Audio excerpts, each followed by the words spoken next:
Eu tenho a impressão que eu já nasci médico.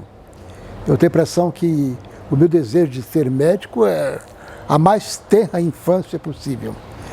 Me lembro bem que, ainda pequeno, meu pai, nós morávamos aí perto de Séries, numa pequena comunidade de 500 habitantes, e meu pai, do armazém dele, ele vendia remédio.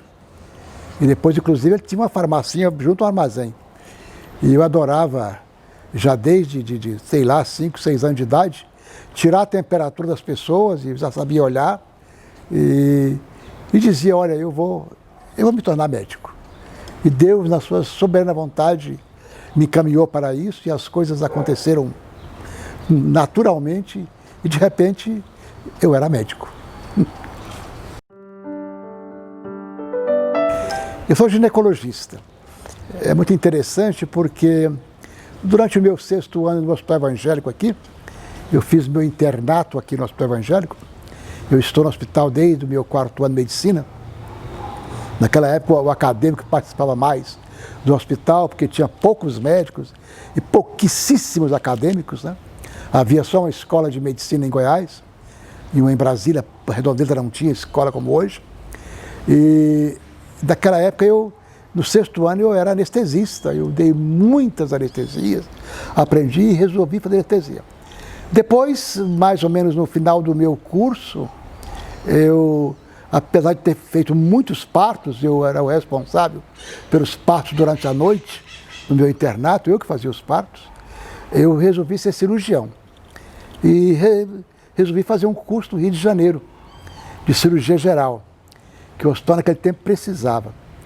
E fui para o Rio, com um ex-médico do hospital aí, que já faleceu, o doutor Luiz Rodrigues de Lima, psiquiatra, ele era muito conhecido no Rio de Janeiro. Ele me arrumou lá para me conversar com um cirurgião famoso do Rio de Janeiro, e o cirurgião me abriu uma vaga. E nós dois fomos para o Rio, chegando lá, fomos conversar com o médico na noite que chegamos, fomos jantar com ele, e ele perguntou, você quer mesmo fazer cirurgia? Eu falei, quero. Ele falou, qual especialidade você gostaria? Eu falei, gostaria de fazer também ginecologia, obstetrícia. Ele falou, se você quiser, eu consigo para você agora. Eu falei, quero, ser mais nem menos assim. Claro que não fui eu, foi desígnios, propósitos de Deus. Aí ele falou, então amanhã de manhã você passa na Santa Casa e fala com o doutor fulano, tá certo? Que é o papa da obstetrícia do Brasil, é o criador da escola de ginecologia e obstetrícia no Brasil, Jorge Rezende, autor do melhor livro de ginecologia e obstetrícia que existe por aí. Ele é meu colega. E eu, no outro dia cedinho, ao invés de ir para a cirurgia, fui lá procurar o Jorge Rezende, que me recebeu assustado, falou, olha, o meu colega lá é louco, aqui o meu serviço está completo, eu só recebo 7 alunos. E, por coincidência, esse ano um dos alunos não compareceu. Estou esperando para começar, mas ele não veio. Mas você fica aí. Se ele vier, eu vou ver o que eu faço. O aluno não veio, eu fiquei. Então, me tornei obstetra muito mais do que ginecologista. E fiz milhares e milhares de partos.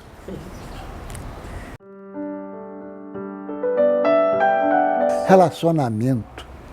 Talvez seja essa capacidade de você, porque o médico no seu consultório, ele é um ser isolado. Ele fica ali sozinho, tendo que resolver uma série de questões do paciente, não só do ponto de vista físico, biológico, ou seja, tratar a sua doença, porque ele tem que perceber naquela pessoa algo mais. E, aliás, essa que é a parte mais nobre da medicina. Você então conversa com a pessoa e a pessoa se abre com você. O ginecologista e o obstetra, muitas vezes, ele é colocado numa posição ímpar, porque muitas vezes as mulheres, por questões, sei lá, elas contam para nós coisas que elas às vezes não têm coragem de dizer ao marido. Então é um relacionamento muito bom, em que a gente consegue às vezes conversar. E talvez essa parte é muito boa quando você sente que você está fazendo alguma coisa e está ajudando. E segundo, como obstetra, nada melhor é quando você participa, você conhece a paciente lá no início, quando ela te procura para fazer o pré-nupcial. Doutor, eu vou casar, eu quero tomar pílula, tudo bem. E depois ela procura, doutor, eu quero engravidar, tudo bem. Vou fazer exames, aí você pode. Doutor, me engravidei, ok, vamos fazer o pré-natal. E aí chega o parto. E de repente você é acordado numa madrugada, tá certo? Que geralmente acontece de madrugada, ou fim de semana, ou um feriado, ou um dia de festa. E no meu tempo não tinha essa coisa de você não ir.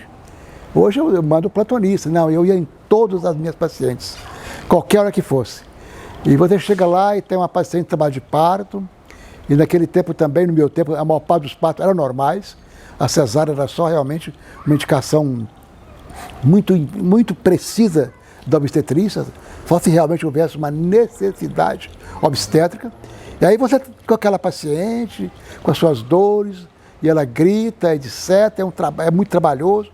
E às vezes você está tão cansado durante o dia, por causa do dia de trabalho, que eu tive vezes, às vezes, que eu cheguei na sala de parto, examinei a paciente, ia demorar um pouco ainda, o colo não estava dilatado, não estava exatamente na hora, e era tamanho cansaço que eu ia às vezes no banheiro e vomitava, de cansado.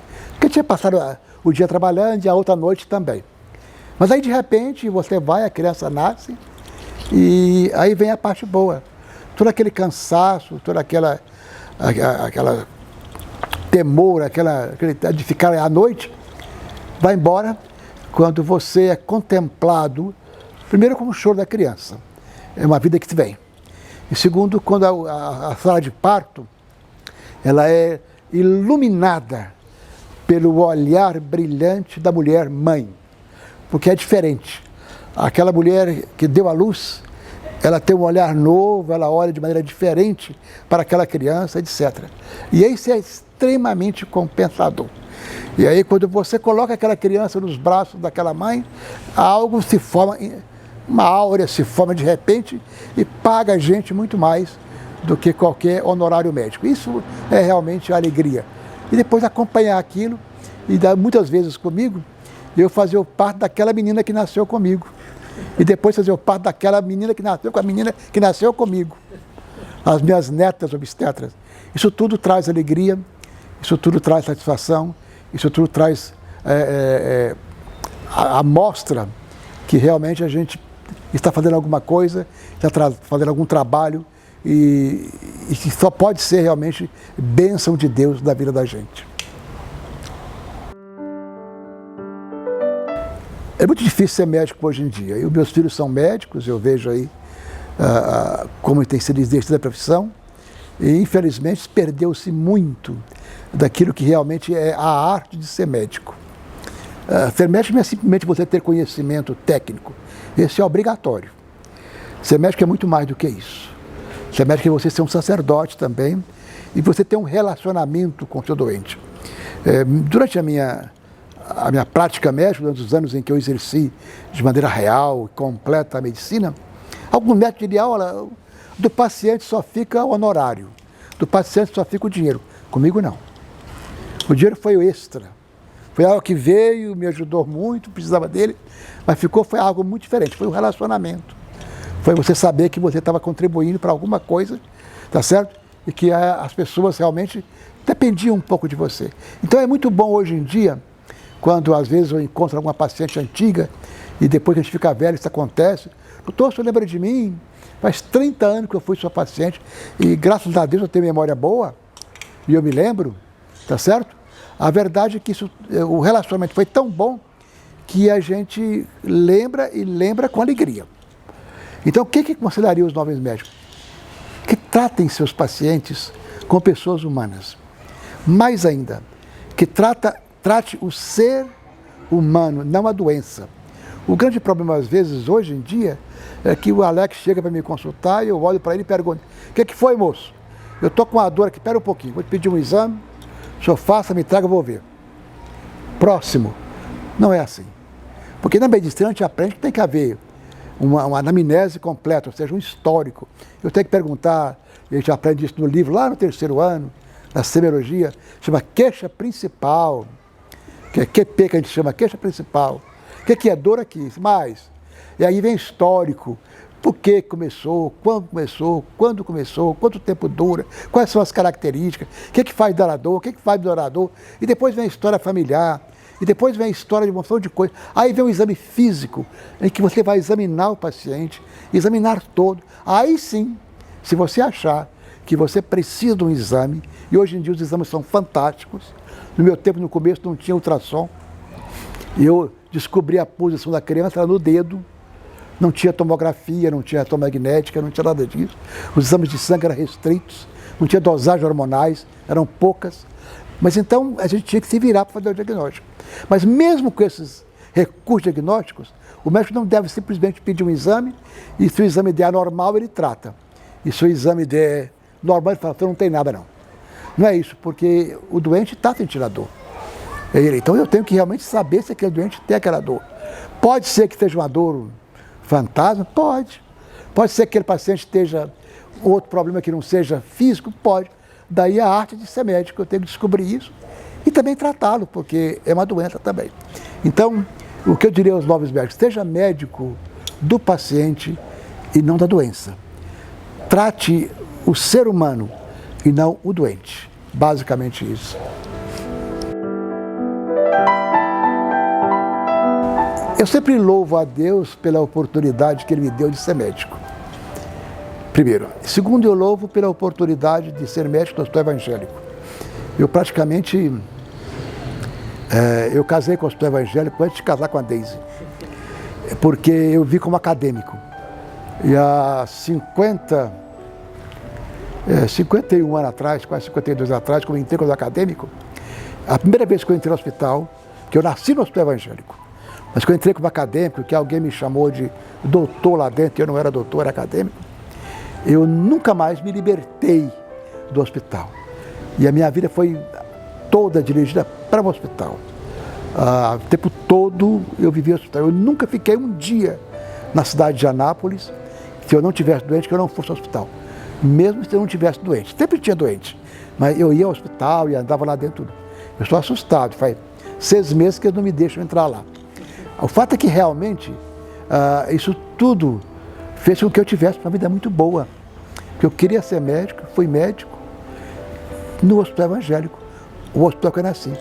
E o hospital tem um relacionamento muito grande com a gente. Minha mãe tinha muita paixão pelo Dr. Fâncio, porque ele tratou minha mãe no começo e foi responsável por ela ter curado a malária crônica, ela quase morreu, e outras doenças graves que ela tinha, e permitir que ela se engravidasse, tivesse eu e o Ernei e mais ninguém. Ela tentou muito, mas não conseguiu.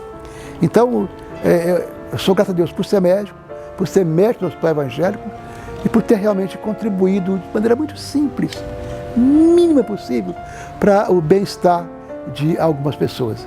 E sou muito grato a Deus pelo conhecimento do Evangelho e poder servir numa igreja que é praticamente ligada ao Hospital Evangélico. Se vocês não sabem, essa igreja nossa presbiteriana, esse templo aí, ele foi construído com recursos do Hospital Evangélico.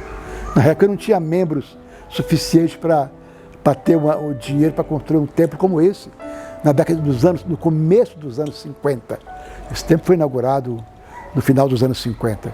Então tudo isso me fez muito, muito mais feliz. E mais do que isso, tá certo? Deus, na sua bondade, me deu essa alegria de ver todos os meus filhos médicos, 2 genros médicos e uma nora fazendo medicina que tem a cabecinha muito boa.